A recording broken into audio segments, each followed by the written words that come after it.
हरियापुर गांव में श्यामलाल नाम का एक गरीब किसान रहता था।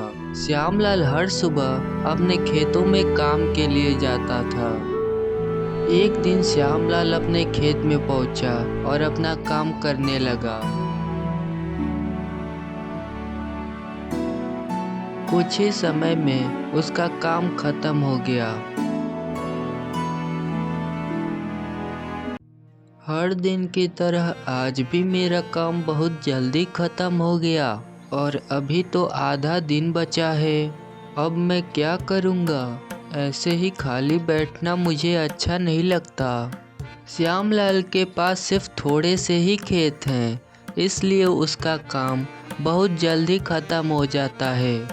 अब श्यामलाल सोच रहा था कि बचे हुए दिन में क्या किया जाए। क्या करूं मैं? अगर यूं ही खाली बैठा रहा तो मैं आलसी बन जाऊंगा। हाँ, यह अच्छा रहेगा। मैं कोई छोटा सा काम ढूंढ लेता हूँ। काम पर जाऊंगा तो थोड़े बहुत पैसों का भी इंतजाम हो जाएगा और मेरा वक्त भी कट जाएगा। मैं अभी सेठ जी के पास जाता हूँ और कुछ काम मांगता हूँ। श्यामलाल सेठ के पास जाता है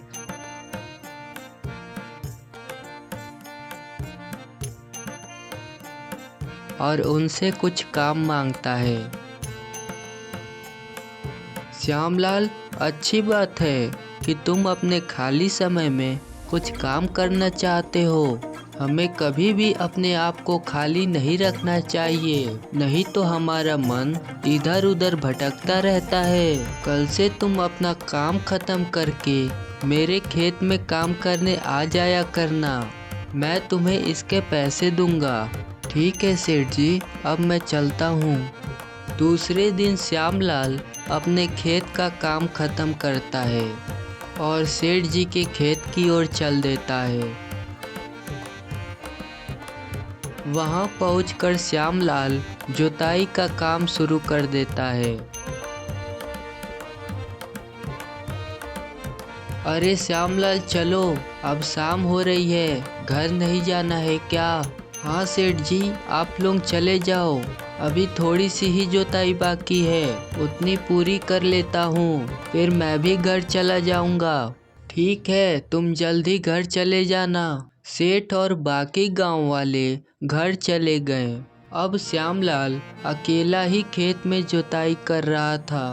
तभी श्यामलाल को एक सोने का हार दिखा। अरे, ये तो सोने का हार है।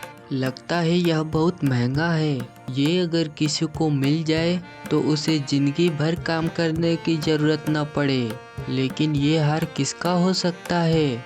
मुझे लगता है इस हार पर सेठ जी का हक है, क्योंकि ये हार उन्हीं के खेत में मिला है। यदि मैं इसे ले भी गया तो मेरा मन नहीं मानेगा। मुझे हर बार लगेगा कि मैंने सेठ जी के साथ धोखा किया है। वैसे भी भगवान की कृपा से मुझे 2 वक्त का खाना तो मिल ही जाता है। मुझे इस हार की कोई ज़रूरत नहीं है। मैं इस हार के बारे में सेठ जी को बता देता हूँ। फिर श्यामलाल सेठ के पास जाता है।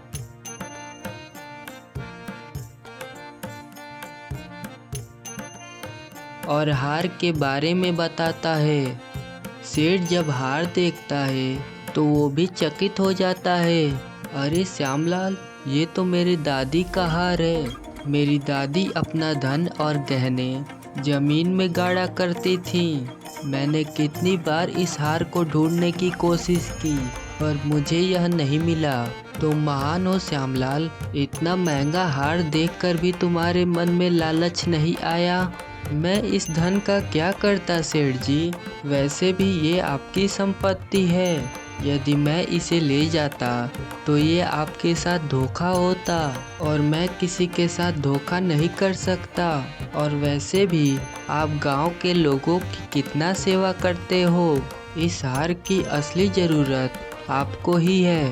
श्यामलाल, तुम्हारे जैसे सच्चे निष्ठा वाले ईमानदार लोग इस दुनिया में बहुत कम ही हैं। तुम्हें मेरी ओर से कुछ तो लेना ही होगा।